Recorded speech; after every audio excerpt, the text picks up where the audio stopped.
Hi friends, ఎలా ఉన్నారు? అందరూ బాగున్నారా? నేను బాగున్నా. మొత్తానికి కైలోకి బండి అయితే వచ్చేసింది.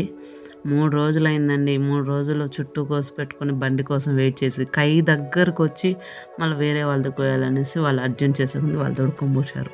అలా 3 రోజులైంది బండి కైలోకి వచ్చి. ఇదిగో చూడండి, బండి పడిపోయింది కాబట్టి చాలా అంటే చాలా స్లోగా కోస్తుంది.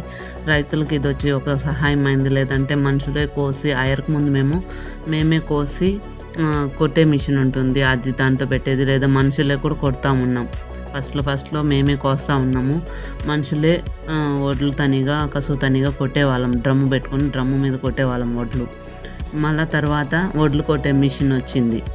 అంటే కోసి మోపులు కట్టేసి ఆ మిషన్లో వేసేస్తే వడ్లు తనిగా కసువు తనిగా పుడుస్తుంది అనమాట. మళ్ళీ ఈ విధంగా వచ్చిందనమాట. కసువు ఒక సైడు, వడ్లు ఒక సైడు వచ్చేసే మిషన్ వచ్చింది. ఇదైతే చాలా ఇంప్రూవ్ అయింది. రైతులకి టెక్నాలజీ మాత్రం ఇంప్రూవ్ అయింది. కానీ కష్టం అయితే తప్పలేదండి. ఇది కూడా చుట్టూ కొయ్యాలి, ఊరిక కాదు కదా. చుట్టూ కోసి చూడండి, ఇక్కడ ముందర చిన్న చిన్న బ్లేడ్లు మనకు కనిపిస్తున్నాయి, పుల్లలుగా. అది తోస్తుంది అనమాట లోపలికి. అక్కడ తిరుగుతుంది చూడు, అది బ్లేడ్. అంటే అది లోపలికి ఈడ్చుకుంటుంది కసువుని. చూడండి, పుల్లలు లోపలికి తోస్తాయి చూడండి. ఈ సైడ్ కింద తిరుగుతుంది చూస్తున్నారు, ఈ వార అది బ్లేడ్ అనమాట. రంపంలాగా ఆడుతూ ఉంటుంది, ఆడు కట్ చేస్తుంది అనమాట కింద. ఇదిగో చూడండి, మొత్తం పడిపోయింది కదా, కొంచెం స్లోగా చేస్తున్నాడు. చాలా వరకు పడిపోయింది కదండి, మొత్తమే పడిపోయింది. తోగండి, ఒక బకెట్ పోసేసి వెళ్ళాడు. ఆ వీడియో మిస్ అయింది. మళ్ళీ ఇంకొక కైలోకి వస్తున్నాడు.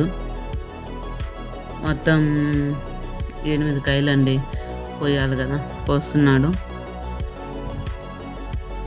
చాలా అవస్థపడినామంటే చాలా ఇది చుట్టూ కొయ్యలేకుండా పడిపోయి చాలా ఇబ్బంది పడినాం. మంచి ఎండ, 1 గంట ఎండలో కూడా కోస్తున్నాం. ప్లీజ్ స్కిప్ చేయకుండా అందరూ వీడియో చూడండి దయచేసి. రైతుకి సపోర్ట్ చేయండి, లైక్ చేయండి, షేర్ చేయండి, సబ్స్క్రైబ్ చేయండి ఫ్రెండ్స్. ప్లీజ్ సపోర్ట్ అయితే చేయండి. ఇలా చుట్టూ కోసం చాలా వరకు కసువు కుళ్ళిపోయిందండి. అలాగే బండి ఇలా కోసినప్పుడు వడ్లు కూడా చాలా రాలిపోయినాయి. చాలా రాలిపోయినాయి. వడ్లు అయితే మస్తుగా రాలిపోయినాయండి. కై మీద సగం వడ్లు పోయినాయి, సగం వడ్లు మేము ఇంటికి తెచ్చుకున్నాం అంతే. చాలా అయితే నష్టమైందండి వడ్లు. వర్షాలు పడకపోతే ఒక బాధ, పడితే ఒక బాధ. అంటే రైతుకి వర్షం పడకపోయినా బాధే, ఎక్కువ పడినా బాధే అనమాట. కోసే టైంకి వాన పడి చాలా ఇబ్బంది అయిపోయింది. చూడండి, చదరంగా ఉంది కై, చదరంగా ఉండదు. నేల మట్టసంగా పడిపోయిందంటే మిషన్ కూడా లేట్ అయింది కోసేదానికి. నిలబడుకుంటే చకచకని అయిపోతుంది. పడిపోయింది కాబట్టి కొంచెం లేట్గా తీసుకుంటున్నాడు. ఆడికి సగం కసువు కూడా సరిగ్గా కొయ్యలేదండి, పడిపోయింది కదా. పడిపోకుండా ఉంటే నీట్గా కోయేస్తుంది కసువు. పడిపోయింది కాబట్టి అక్కడక్కడ వదిలేసింది. చాలా వడ్లు తప్పైనాయి, అంటే అట్లా ఎన్నులు తప్పైనాయి, అవంతా ఏరాము. ఇది 2వ బకెట్ పోస్తున్నాము. అది పక్కన ఆ వైట్ కలర్ అని చూడండి, దాంట్లో ఉంటాయన్నమాట వడ్లంతా స్టాకు. వెనక కసువు వచ్చేస్తుంది, ముందర ఈడ్చుకుంటూ ఉంటుంది, వెనక కసువు వచ్చేస్తుంది. ఈ వైట్ కలర్ దాంట్లో వడ్లు ఉంటాయి. ఒక డ్రమ్ అది 7 మూటలు 8 మూటలు పట్టిందన్నారు. ఇది 2వసారి పోస్తున్నాం అనమాట. ఈ ఎండకి డ్రైవర్ వాళ్ళు కాలేదని మా హస్బెండ్ పోయి జ్యూస్ తెచ్చారు. ఇదిగోండి, జ్యూస్ ఎత్తుకొని పోతున్నాడు. ఉండే వాళ్ళంతా తాగామన్నమాట. ఎండలో జ్యూస్ తాకపోతే ఏమన్నా అవుతుందో చెప్పండి. ఫుల్ ఎండలు ఎక్కువైపోయినాయి.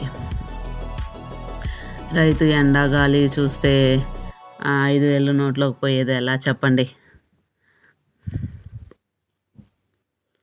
చూడండి, దగ్గరగా కూడా చూపిస్తాను చూడండి మీకు. ఇదిగో చూడండి, దగ్గరగా చూడండి. ఈ పుల్లల వాటం ఉండేది చూడండి, తోసుకుంటుంది చూడండి లోపలికి.